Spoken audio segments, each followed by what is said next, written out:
Alright, and hello everybody, I'm the SweetBro27 and welcome to another Dokkan Battle video. Today we are in the EZA event for the Great Ape VEGETA.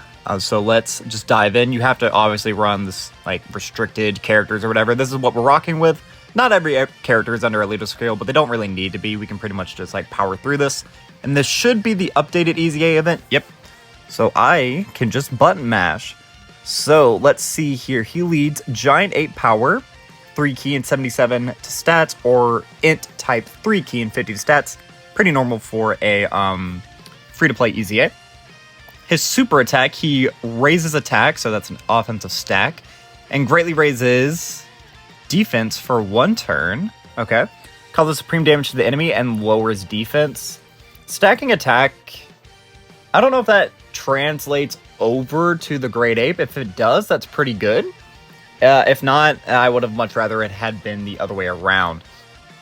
But his passive skill, Bulma's Idea, he gets 120 to stats at the start of turn. He gets an additional 50% attack and defense when performing a super attack.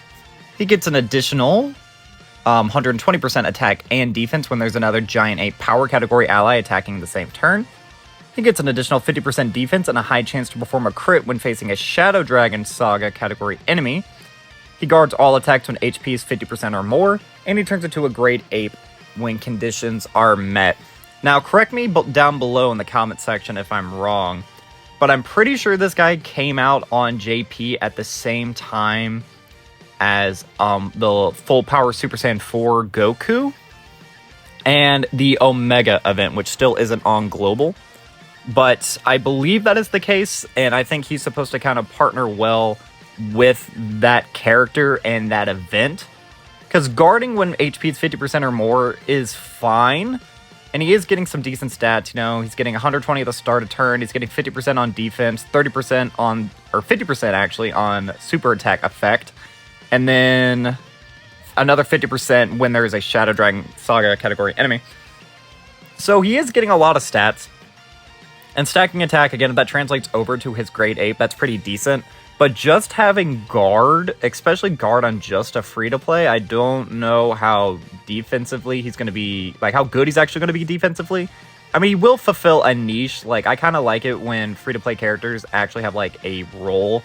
So if you're struggling against Omega whenever he drops, or hell, if you're still struggling against Shenron, which is still a very relevant event, in my opinion at least, you could definitely tag this guy onto the team. You know, he's going to be getting extra defense and a 50% chance to crit. That's not too shabby. And then let's see here. He turns into a Great Ape when HP is 50% or less, starting from the 4th turn from start of battle. So that's not great. The fact that it's turn 4, because I'm thinking, like, if you run this guy in the Shadow Dragon event, then yeah, you actually have a high chance of using this when it matters against, like, Omega Shenron, that's viable. You know, that's good.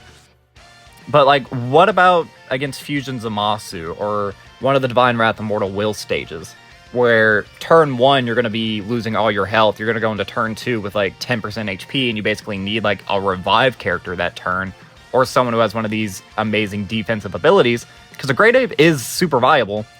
But turn 4 and HP restriction, not my absolute favorite, but again, it's free to play, I'm not going to complain too much.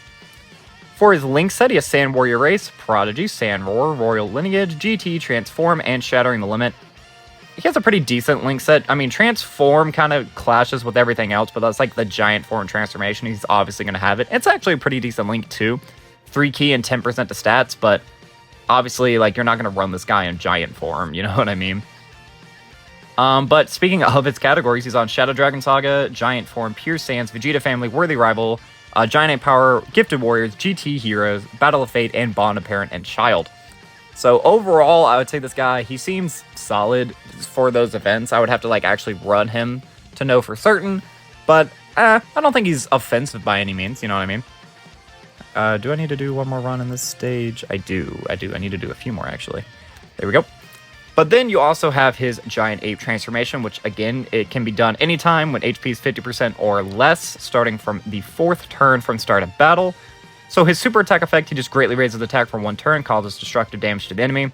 That's just basic giant form stuff. And then its passive skill is just 3 key and 50% attack. So again, I don't really know necessarily how the offensive stacking in base translates over to the Great Ape. I would assume you would keep all the buffs, which is good. That means he could actually do some decent damage. But again, correct me if I'm wrong. Nowhere here on the Dokkan fandom does it say how long it lasts. But when you go to Orange Piccolo's page, I know you can't see what I'm doing, but if you go to Orange Piccolo's page and you go to the actual Orange Piccolo transformation, it says it lasts 2 to 3 turns. Yeah, I'm looking at it right now. At the very bottom, you have to kind of scroll a bit. But it says, Giant Form takes no damage, lasts 2 to 3 turns. There is no such statement on how long the Giant Ape actually lasts. So I am going to assume that this is just a 1-turn Giant Ape, which is not my favorite. That's something that I don't really like about like Int LR Rose as well. Because Giant Forms, the most versatility you get out of them is making the opponent waste their super powerful offensive capabilities. You waste AoEs, you waste supers, you waste whatever, you know what I mean? And then you can come into the turn and not really have to worry about any character getting folded to one of those super difficult to deal with abilities. Whereas with this guy, if it's only on 1 turn, yeah, you can maybe waste 1 super, but if it's an enemy who double supers, or if it's a character who AoEs a bunch, you can kind of get screwed over. And if it's only 1 turn as well, he doesn't have any built-in additionals or anything, and just 50% attack is not a lot. Sure, he's greatly raising attack, but like a lot of other giant forms, you know, they get them massively raised. That's just a 50% for 1 a turn. Not my favorite giant ape transformation, but overall, again, I do think this kit is decent. Once we actually get the Omega Shenron event, I think that is what this character's EZA was built around. Again, correct me if I'm wrong, but I believe I'm correct in that statement. Especially since like there is a condition against a Shadow Dragon enemy. Also, you kind of want to run him on Giant Ape Power. That's something I don't like, is that he's kind of restricted to Giant Ape Power, where he's on a bunch of teams, but you're sticking him, you're making him be stuck on Giant Ape Power. Which, like, isn't necessarily even a bad category after, you know, we got all of the Heroes characters this year. Like the Limberbreaker Super Saiyan 4, the EZAs for Super Saiyan 4 Vegeta and Broly. I mean, if you really want to run the Limberbreaker Super Saiyan 4 Broly, he's a decent floater, I've come to find, you know, just because of how he greatly raises defense for 4 turns. I actually got that character Link level 10. He's decent. He's not great, but you get some usage out of that character. But like, what's the point of making this Vegeta character restricted when he's on Shadow Dragon Saga, Giant Form, Pure Saiyans, Vegeta family? But it just needs another ally attacking in the turn, so I guess you can kind of play around with it. Like, if you were floating him, you would need at least 2 other ones to keep on main rotation, which if you're running him on the full power Super Saiyan 4 Vegeta, not Vegeta, the full power Super Saiyan 4 Goku, then yeah, you can easily work around that, because you just have that guy in slot 1, because that's where he belongs. And then, you know, you can have this guy in slot 2, or you can even float him if you really wanted. So yeah, not too bad at all. I will be back with you guys in just one moment once I get him EZA'd, and then we can wrap up the video.